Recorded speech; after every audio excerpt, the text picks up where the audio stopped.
I mean, I don't have to act, and I can just play in a rock band, and I can just write songs, and I can just simply express myself, and I don't have to play all these characters and do all this other stuff. Well, I'm gonna do that. Like, no brainer, of course. And I quit.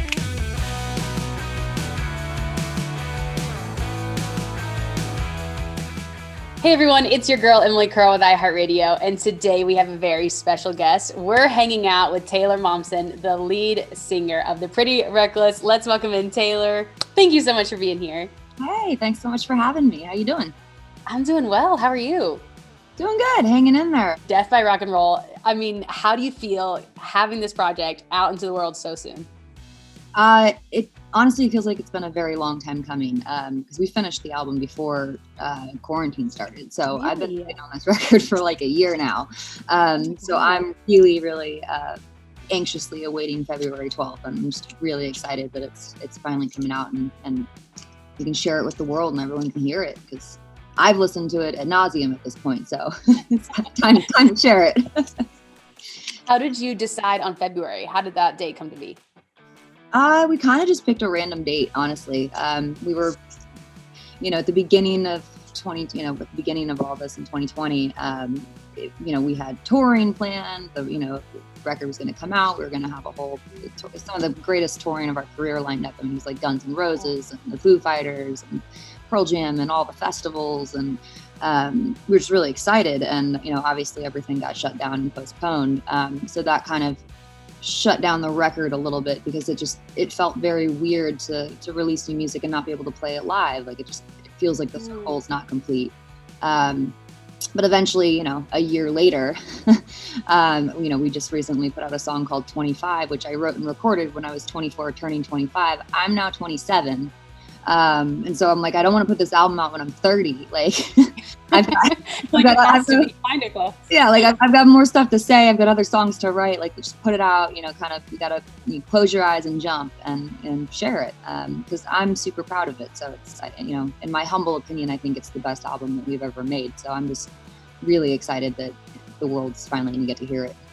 Oh, that's incredible. And I also want to talk about too, you released So It Went, and the inspiration behind this, which is such a powerful song, especially for the year that we've had. And you talked a little bit about like how that sort of came out of the inspiration of what was 2020. Tell us a little bit about how you created that song.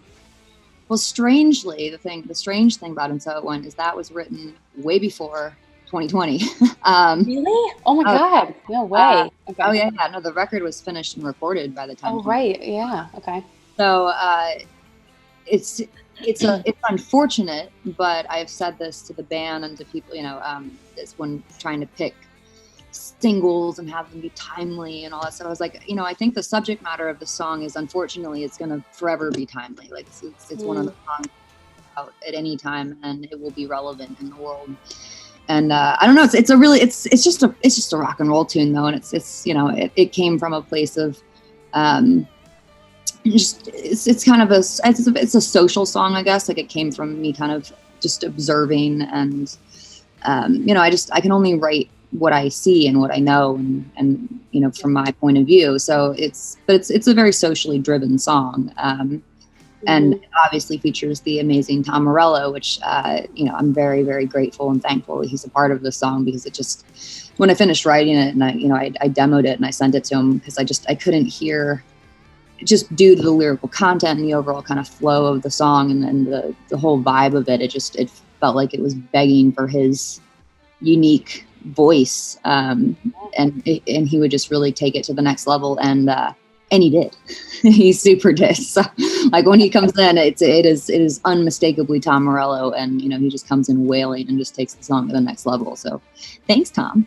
So I want to take it back for your history for a little bit, because you have grown up in the entertainment world, and you started as early as 2, right? You were like fully modeling. When you think about those acting projects that you did growing up, does that feel like another lifetime for you? Do you ever go back and think about it, or does it just feel like a whole different world? It feels like a whole different world, honestly. I mean, really, the only time I ever think about it is around the holidays, because there's no way to avoid the Grinch being on TV every year, and the kind of constant barrage of people discovering that I was Cindy Lou Who, and now I'm myself. And that kind of juxtaposition tends to blow people's minds. So that's always kind of funny. But so the holidays, and then really just want to get asked about it in interviews. But that was such a long time ago at this point that it really, it's legitimately my childhood. Like I was a kid. So I feel like I've lived like 10 different lives since then. Yeah. Do you ever go back and rewatch like around the holidays, The Grinch? If it's on TV, I'll like keep it on for about 5 or 10 minutes, and then I get too embarrassed that I get uncomfortable, and I don't like watching myself, so I have to switch it. But I think I still think it's cool that I'm very fortunate to have been a part of such an iconic film that brings so much joy to people every year. So I don't have any like regrets or anything. Can you even have regrets when you're only 5? Like it's not even your choice. True. And you kind of mentioned this, but do you ever feel like you have to, talk about who you are now, how it's not associated with the characters you play, whether it's with new fans or people discovering, your old acting career? Do you ever feel the need to talk about that? Or like you mentioned, you said it's only really in interviews. Yeah, other than interviews when I get asked about it, because, I'm not going to be that person who goes, don't talk to me about my life. Like it's a part of, who I was, but it's not who I am by any means. It really does feel, not even feel it. It was so long ago. Like, I was 5 in The Grinch and 12 in Gossip Girl. I'm now 27. So and we're putting out our 4th album. So it's, it really just feels like, talking about like middle school and pretending that's still relevant to you. So true. That's so true. Especially when, and I mean, even it legitimately was my middle school. So, like, which is a wild way to grow up. Do you think that, like, now that you're old and you can reflect back on that, how do you think, growing up doing something like that has impacted you today? Do you like now looking back and being a little older and understanding it more? I think that, I think it was certainly a different kind of life. It was strange, but I think that I moved around so much. I think, so if I look at it from a perspective of where I'm at now, I think that it actually taught me quite a few lessons. Like it kind of in one way almost prepared me for touring, of being on the move constantly and never really staying in one place. It also taught me I have a very strong work ethic, which I don't know if I would have if I didn't start working at such a young age. And that's something that I'm grateful for.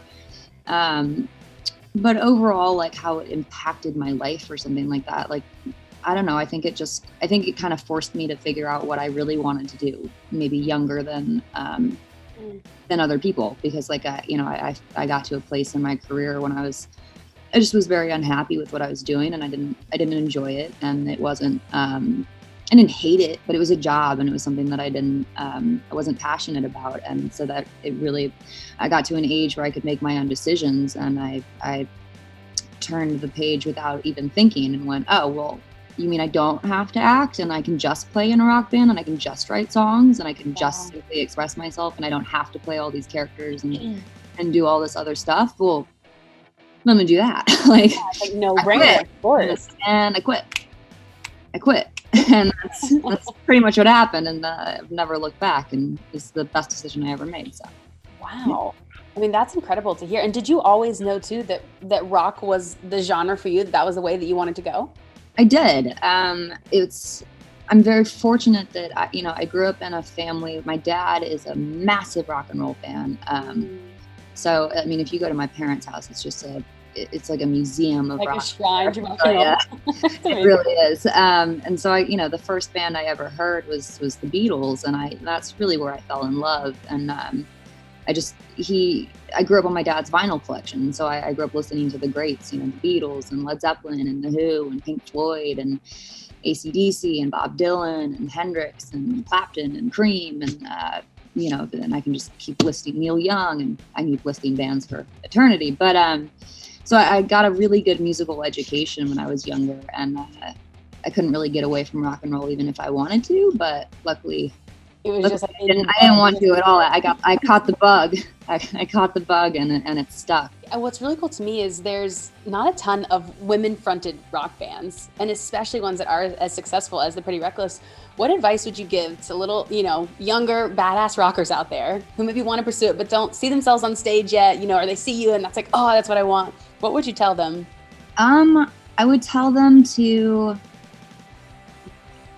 practice. I mean, like, pick up an instrument, work on it, like work on your skill, work on your craft.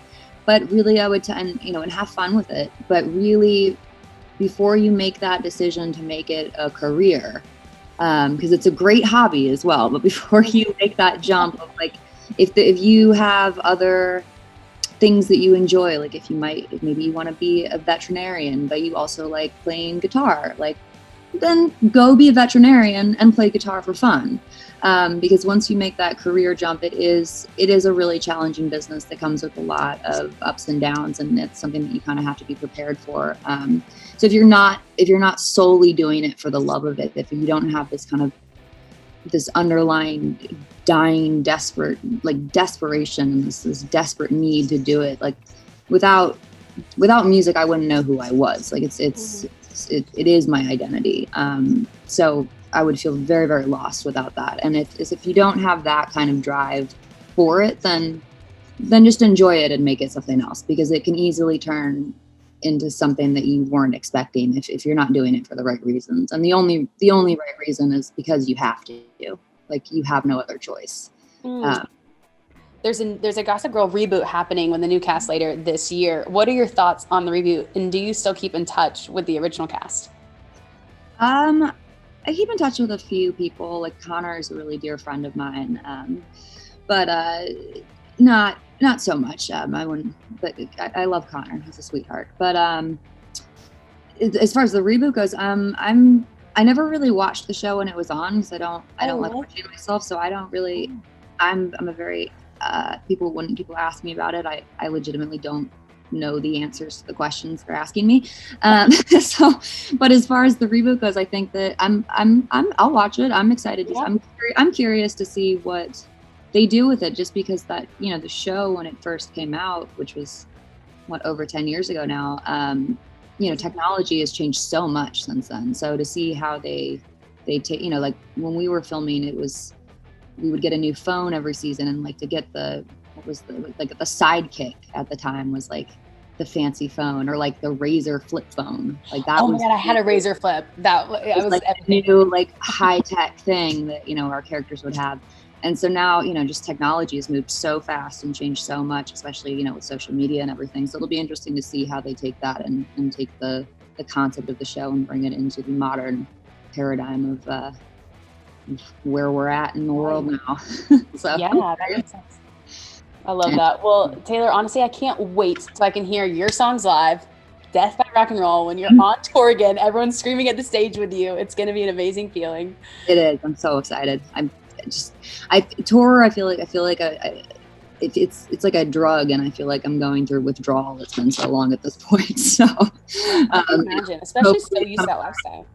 Well, hopefully it comes back sooner than later, because there's nothing else like it. Like that one-on-one connection you get with the audience, and that the sweat and the way the lights feel, and the whole thing. I don't know. It's a high for sure, and it's one I haven't had in a while. So just as a concert goer, I feel those feelings just watching it. So I can imagine amplified tenfold if you're the one on stage actually performing. I mean, I don't know if it's amplified tenfold. I think that's the cool thing about playing live, is I think, we're all one. Like I might be singing songs, but you guys are singing the songs too. So it's, I think that it's that collective experience that, lasts only for one evening, and then it's just something that lives on forever in your brain. And it's, I miss it. So hopefully soon. I know, I'm getting nostalgic hearing you talk about it. So I'm right there with you. I know, I'm trying to block it out just to not get sad about it. I feel that. But Taylor, thank you so much for being here. Congratulations. Death by Rock and Roll out now. You guys stream it on iHeartRadio, everyone watching. And Taylor, thank you so much again. It's so great meeting you. Thank you. It's great to talk to you. Thank you so much for taking the time. Of course. And hopefully we'll see you very soon. Definitely. Stay safe. Thank you so much for watching our interview with the Pretty Reckless and Taylor Momsen. You can stream their new album, Death by Rock and Roll, out now on iHeartRadio. We'll see you next time. Hey guys, thanks so much for watching. Did you like that video? You can check out more over here. And don't forget to subscribe to iHeart right here. And if you're already a longtime fan, make sure you ring the bell down below so you don't miss a single video. Bye guys.